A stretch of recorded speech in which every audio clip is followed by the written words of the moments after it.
വണ്ണം കുറയ്ക്കുന്നത് മൂലം ഒരു നല്ല ശതമാനം ഒബ്സ്ട്രക്ഷൻ കുറഞ്ഞു വരും, നമ്മുടെ മസിൽസിന് ടോൺ കൂടി വരും. വീട്ടിൽ തന്നെ ചെയ്യാൻ പറ്റുന്ന 5 തരം എക്സസൈസുകളാണ്. ആ എക്സസൈസ് ചെയ്യുന്നത് കൊണ്ട് നമ്മുടെ ത്രോട്ട് മസിൽസിനെ നമ്മൾ നാളെടുത്ത് അങ്ങനെ ചെയ്ത് നമ്മൾ മസിൽസ് നല്ല സ്ട്രെങ്തൻ ആകും. ഹായ് ഫ്രണ്ട്സ്, എൻ്റെ പേര് ഡോക്ടർ ബിപിൻ. ഞാൻ തിരുവല്ല മെഡിക്കൽ മിഷൻ ഹോസ്പിറ്റലിലെ കൺസൾട്ടൻറ്റ് അനസ്തീഷ്യോളജിസ്റ്റായിട്ട് വർക്ക് ചെയ്യുന്നു. അപ്പോൾ ഈ വീഡിയോ അവസാനം വരെ സ്കിപ്പ് ചെയ്ത് കാണുക, കാരണം അവസാനമൊക്കെ ആകുമ്പോഴാണ് ഞാൻ ആ എക്സസൈസിനെ കുറിച്ച് 5 തരം എക്സസൈസാണ് പറഞ്ഞു തരുന്നത്. പിന്നെ കൂർക്കം വലിയുടെ കുറച്ച് കാരണങ്ങളെക്കുറിച്ചും അതായത് നിങ്ങൾക്ക് എടുക്കാൻ പറ്റുന്ന ട്രീറ്റ്മെൻറ്റുകളെ കുറിച്ചും ഈ വീഡിയോയിൽ പറയുന്നുണ്ട്. അപ്പം വീഡിയോ സ്കിപ്പ് ചെയ്യാതെ അവസാനം വരെ കാണുക. ആദ്യമായി നമ്മൾ കൂർക്കം വലിച്ച് കിടന്നുറങ്ങുക എന്ന് നമ്മൾ എപ്പോഴും പറയാറുണ്ട്. അപ്പോൾ കൂർക്കം വലിക്കുന്നവർ ശരിക്കും നല്ല ഉറക്കമാണോ എന്ന് നമുക്ക് തോന്നിപ്പോകും. പക്ഷേ ശരിക്കും അവർ നല്ല ഉറക്കത്തിലല്ല. കാരണം കൂർക്കം വലി എന്തുകൊണ്ട് സംഭവിക്കുന്നു? ശരിക്കും അതൊരു വൈബ്രേഷനാണ്. നമ്മുടെ എയർ, അതായത് നമ്മൾ എടുക്കുന്ന ശ്വാസം എടുക്കുന്ന സമയത്ത് നമ്മുടെ മൂക്കിലൂടെ അല്ലെങ്കിൽ വായിലൂടെ ശ്വാസം പോയി അത് ലങ്സിലെത്തണം, അല്ലേ? അപ്പോൾ ആ സമയത്ത് അവിടെ എന്തെങ്കിലും ഒബ്സ്ട്രക്ഷൻ ഉണ്ടെങ്കിൽ, അപ്പം അവർക്ക് എന്തെങ്കിലും അവിടെ തടസ്സം സംഭവിക്കുന്ന സമയത്ത് എയർ വൈബ്രേറ്റ് ചെയ്യും, അത് സൗണ്ടായിട്ട് വെളി വരുന്നതാണ്. ചെറിയ കാരണങ്ങൾ പറയാം. അതായത് മൂക്കിൻ്റെ പാലത്തിന് വളവ് വരുന്നവർക്ക് ഇതേപോലെ കൂർക്കം വലിക്കാറുണ്ട്. അതേപോലെ എപ്പോഴും അലർജിക് ഇഷ്യൂ കൊണ്ട് മൂക്കൊലിപ്പ് വരുന്നവരുണ്ട്. അലർജിക് റൈനൈറ്റിസ് പോലത്തെ അസുഖമുള്ളവർക്കും ഇതേപോലെ അതിൻ്റെ ടെർബിനേറ്റ് മൂക്കിൻ്റെ അകത്തുള്ള ദശയ്ക്ക് കട്ടി കൂടാറുണ്ട്. പിന്നെ അതേപോലെ പോളിപ്പിൻ്റെ അകത്തുനിന്ന് ദശ വളർന്നു വരുന്ന അവസ്ഥയുണ്ട്. അങ്ങനെയുള്ളവർക്കും ഇതേപോലെ തടസ്സങ്ങൾ അനുഭവപ്പെടാറുണ്ട്. പിന്നെ മൂക്കിൻ്റെ പിൻഭാഗത്തുള്ള ഭാഗമുണ്ട്, അത് നേസോ ഫാരിങ്സ് എന്ന് പറഞ്ഞ ഒരു ഭാഗമുണ്ട്. അവിടെയും ഇതേപോലെ എന്തെങ്കിലും ദശയുടെ വളർച്ച ഉണ്ടെങ്കിലും ഇതേപോലെ ഒബ്സ്ട്രക്ഷൻ വരാറുണ്ട്. പിന്നെ താഴോട്ട് വരുന്ന സമയത്ത് ത്രോട്ടിൽ ടോൺസിൽസ് ഗ്രന്ഥികൾ വലുതാവുകയും അങ്ങനെ തടസ്സപ്പെടുകയും ചെയ്തു കഴിഞ്ഞാലും ഇതേപോലെ ശ്വാസം എടുക്കാൻ ബുദ്ധിമുട്ടായിട്ട് വരുന്നു. കൂർക്കം വലി കൂടുതലായി കണ്ടുവരുന്നുണ്ട്. അപ്പോൾ ഇതൊക്കെ ഒരു അനാറ്റമിക്കൽ ഒബ്സ്ട്രക്ഷൻ അല്ലെങ്കിൽ അങ്ങനത്തെ കാര്യങ്ങളാണ് ഞാൻ പറഞ്ഞത്.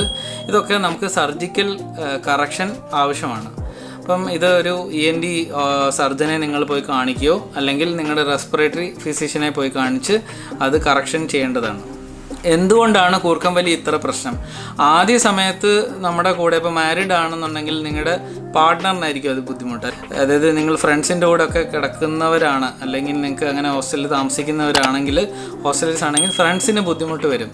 അപ്പോൾ ആദ്യത്തെ സമയത്ത് സ്റ്റേജിൽ അത്രേ വരുന്നുള്ളൂ ബുദ്ധിമുട്ട്. പക്ഷേ ഇതൊരു സിവിയറിറ്റി കൂടുന്ന അനുസരിച്ച് നമ്മുടെ ശരീരത്തിൽ ഏപ്നിയ എന്ന് പറയുന്ന ഒരു അവസ്ഥയിലേക്ക് പോകും. ഏപ്നിയ എന്ന് പറഞ്ഞാൽ ഒരു 10 സെക്കൻഡ് വരെ നമുക്ക് ശ്വാസം നിലയ്ക്കുന്ന ഒരു അന്തരീക്ഷമുണ്ട്.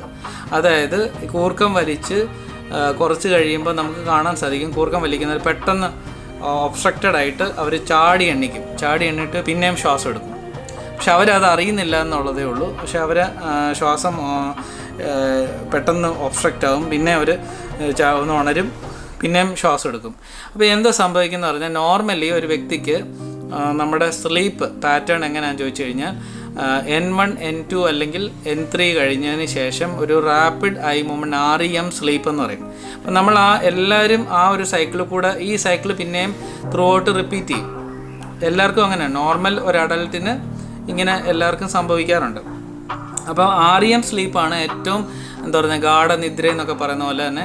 ആ സമയത്ത് എന്ത് സംഭവിക്കുന്നത്, നമ്മൾ രാവിലെ പഠിച്ച കാര്യങ്ങൾ, നമ്മൾ കണ്ടതും കേട്ടതും വായിച്ചതും ഒക്കെ കാര്യങ്ങൾ നമ്മുടെ മെമ്മറിയിൽ കൺസോളിഡേറ്റ് ചെയ്യുന്നൊരു സമയമാണ്. അത് മെമ്മറിയിലേക്ക് സ്റ്റോറേജ് നടക്കുന്ന പ്രക്രിയയാണ് REM സ്ലീപ്പ് എന്ന് പറഞ്ഞത്. അപ്പോൾ കൂർക്കം വലിക്കുന്നവർക്ക് എന്ത് സംഭവിക്കുന്നത്, ഇവർ REM സ്ലീപ്പിലേക്ക് പോകത്തില്ല. അവർ N1 N2 വരെ വരികയും പിന്നെയും ഈ ഏപ്നിയ കാരണം ബോഡി ഞെട്ടി ഉണർത്തുകയും പിന്നെ അവർ ആ N1 N2 സൈക്കിളിൽ തന്നെ കിടന്ന് ഇങ്ങനെ റിപ്പീറ്റ് ചെയ്തുകൊണ്ടിരിക്കും. ഇവർക്ക് എന്ത് ബുദ്ധിമുട്ടാണ് വരാൻ പോകുന്നത്? കാരണം ഇവർ നല്ല രീതിയിൽ ഉറങ്ങിയാൽ പോലും രാവിലെ ഭയങ്കര ടയേർഡായിരിക്കും. അവരുടെ ജോലികളിൽ റിഫ്രഷായിട്ട് അവർക്ക് ചെയ്യാൻ പറ്റത്തില്ല. പഠിച്ച കാര്യങ്ങൾ ചിലപ്പോൾ ഓർക്കാൻ പോലും പറ്റത്തില്ല. അങ്ങനത്തെ കാര്യങ്ങളുണ്ട്. പിന്നെ ഒരുപാട് ആക്സിഡൻറ്റുകൾ, വണ്ടി ഓടിക്കുന്നവർ, ദൂരോട്ട് വണ്ടിയൊക്കെ ഓടിക്കുന്നവരാണെന്നുണ്ടെങ്കിൽ ഈ ഉറക്കം REM സ്ലീപ്പിൽ പോകാത്തത് കൊണ്ട് അവരുടെ ഉറക്കം ശരിക്കും ഡിസ്റ്റർബ്ഡാണ്. അപ്പം അവർ രാവിലെ എന്നും ഉറക്കം തൂങ്ങുന്ന ഒരവസ്ഥ നമുക്ക് കണ്ടുവരുന്നുണ്ട്. പിന്നെ ഇതിനകത്ത് മേജർ ഇഷ്യൂ എന്താണെന്ന് ചോദിച്ചു കഴിഞ്ഞാൽ, BP ഒക്കെ ഉള്ളവർക്ക് BP കൂടുന്നു, ഷുഗർ ഉള്ളവർക്ക് ഷുഗർ അൺകൺട്രോൾഡായിട്ട് എപ്പോഴും നിലനിൽക്കുന്നു. പിന്നെ അതേപോലെ തന്നെ ഇവിടെ സംഭവിക്കുന്നത്, നമ്മൾ ഉറങ്ങുന്ന സമയത്ത് എന്ത് സംഭവിക്കും, നമ്മൾ ഹൃദയത്തിൻ്റെ ഇടിപ്പ് കുറഞ്ഞു വരണം. കാരണം റെസ്റ്റിലേക്ക് പോയിക്കൊണ്ടിരിക്കുകയാണ്. അപ്പോൾ കുറഞ്ഞു വരുന്ന ഒരു റെസ്റ്റ് പീരീഡിലേക്കാണ് നമ്മൾ ശരീരം പോകുന്നത്. പക്ഷേ ഇവർക്ക് എന്ത് സംഭവിക്കുന്നത്, ഇവർ N1 N2 ആ സ്റ്റേജിലൊക്കെ ആകുമ്പോൾ തന്നെ ഈ ആപ്നിയ കൊണ്ട്, അതായത് നമ്മുടെ തടസ്സം കാരണം, അത് ഈ നമ്മുടെ ശ്വാസനാളിയിലുള്ള നാളത്തിലുള്ള തടസ്സം കാരണം ഒബ്സ്ട്രക്ഷൻ വന്നിട്ട് കാർബൺ ഡയോക്സൈഡ് കൂടുകയും ഹാർട്ട് ഭയങ്കരമായിട്ട് അടിക്കുകയും ശ്വാസം കൂടുതലൊക്കെ എടുക്കുകയും ചെയ്യും. അപ്പോൾ അങ്ങനെ സംഭവിക്കുമ്പോൾ ഹാർട്ടിൻ്റെ ഇടിപ്പ് വ്യതിയാനങ്ങൾ വരും, കുറയുക അങ്ങനെ സംഭവിക്കുമ്പോൾ ഹാർട്ടിലോട്ടുള്ള ഇലക്ട്രിസിറ്റിയിൽ തന്നെ, ഹാർട്ടിന് സപ്ലൈ ചെയ്യുന്ന ഇലക്ട്രിസിറ്റിയിൽ തന്നെ, ഇലക്ട്രിക്കൽ പാത്വേയിൽ തന്നെ വ്യതിയാനം വരുന്നു. ഹാർട്ടിൻ്റെ ഹൃദയമിടിപ്പ് പെട്ടെന്ന് നിന്ന് പോകാനും ചാൻസ് ഉണ്ട്. അതൊന്ന്. രണ്ട്, ഹാർട്ട് ഇങ്ങനെ വളരെ ഉറങ്ങുന്ന സമയത്തും വളരെ കൂടുതലായി വരുന്നത് കൊണ്ട് ഹൃദയത്തിൻ്റെ തികളിൽ കട്ടി കൂടും. അപ്പം അതും കൂടുതൽ BP കൂട്ടാനും ചാൻസ് കൂടുതലാണ്. അപ്പം ഇതൊക്കെയാണ് വലിയൊരു കോംപ്ലിക്കേഷൻസിലേക്ക് പോകുന്നത്. അത് നമ്മൾ ചെറുതായി കാണുന്ന കൂർക്കം വലിയിൽ ഒരു വലിയ ഹിഡൻ, അതായത് ഒളിഞ്ഞിരിക്കുന്ന പ്രശ്നങ്ങൾ ഒരുപാടുണ്ട്. അപ്പം കൂർക്കം വലിയെ നമ്മൾ സാധാരണമായി കാണേണ്ട ആവശ്യമില്ല. അത് വളരെ സിവിയറിറ്റിയിലേക്ക് പോകാൻ ഉള്ള അവസ്ഥയിലേക്ക് പോകും. അപ്പം നമ്മളിവിടെ പറയാൻ ആഗ്രഹിക്കുന്നത്, ഇങ്ങനെയുള്ള അനാറ്റമിക്കൽ ഒബ്സ്ട്രക്ഷൻസ് ഒക്കെ നമുക്കൊരു സർജനെ അല്ലെങ്കിൽ റെസ്പിറേറ്ററി ഫിസിഷ്യനെ കാണിക്കാം.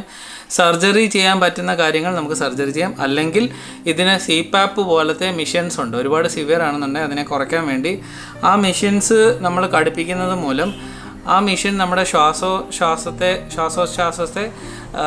ഡിക്റ്റേറ്റ് ചെയ്യും. അതിനകത്ത് സെൻസേഴ്സ് ഉണ്ട്. അപ്പം നമ്മൾ ശ്വാസം എടുക്കാത്ത സമയത്ത് എക്സ്ട്രാ പ്രഷറിൽ ഒരു മെഷീൻ ചെറുതായിട്ടൊന്ന് പുഷ് ചെയ്യും.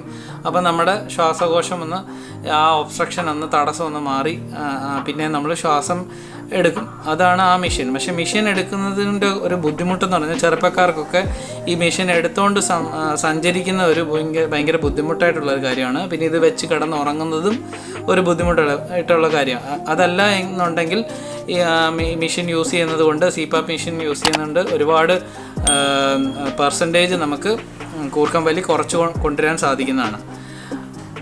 വേറെ രണ്ട് കാര്യങ്ങൾ നമുക്ക് വീട്ടിൽ ചെയ്യാൻ പറ്റും. അത് അവസാനമായി പറയാൻ ഞാൻ ആഗ്രഹിക്കുന്നത്, ഒന്ന്, ഇതിൻ്റെ മേജർ ഒരു കോസ് എന്ന് പറഞ്ഞാൽ പൊണ്ണത്തടിയാണ്.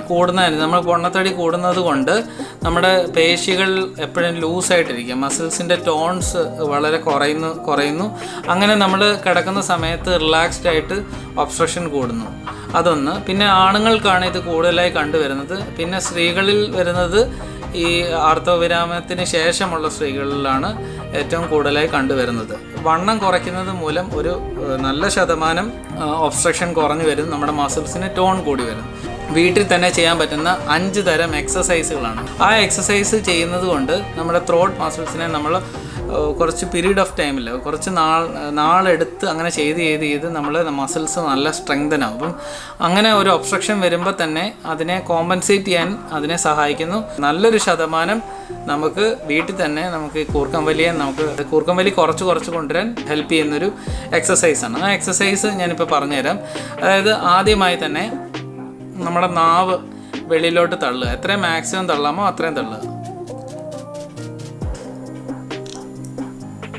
ഇങ്ങനെ തള്ളിയിട്ട് ഇതൊരു 5 പ്രാവശ്യം 5 കൗണ്ട് ചെയ്യുക. അങ്ങനെ ആദ്യത്തെ എക്സസൈസാണ് നാവ് ഇങ്ങനെ വെളിയിലോട്ട് തള്ളുക.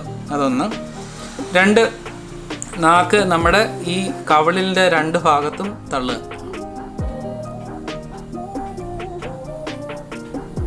ഇങ്ങനെ ഒരു 5 തവണ ഇത് ചെയ്യുക.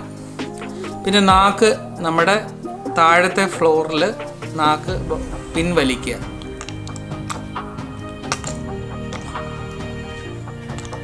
ഇങ്ങനെ പിൻവലിക്കുന്ന അത് 3ാമത്തെ എക്സസൈസാണ്. ഇത് ഒരു 5 തവണ റിപ്പീറ്റ് ചെയ്യുക. 4ാമത്തെ എക്സസൈസ് എന്ന് പറയുമ്പം നാക്കുകൊണ്ട് മേളിലത്തെ പല്ലിൽ ടച്ച് ചെയ്യുക. എന്നിട്ട് ആ സെയിം സമയത്ത് നമ്മൾ ഉമിനീര് ഇറക്കുക.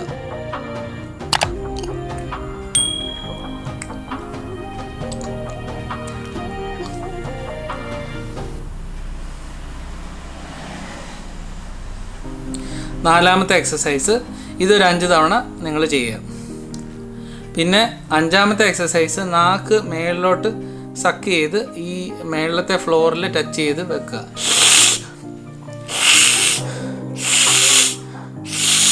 ഇങ്ങനെ ചെയ്യുമ്പം നമ്മുടെ ഈ ത്രോട്ട് മസിൽസും നാക്കിൻ്റെ സൈഡിലുള്ള മസിൽസ് ഒക്കെ നമ്മുടെ റെസ്പിറേഷനൊക്കെ ഹെൽപ്പ് ചെയ്യുന്ന മസിൽസാണ്.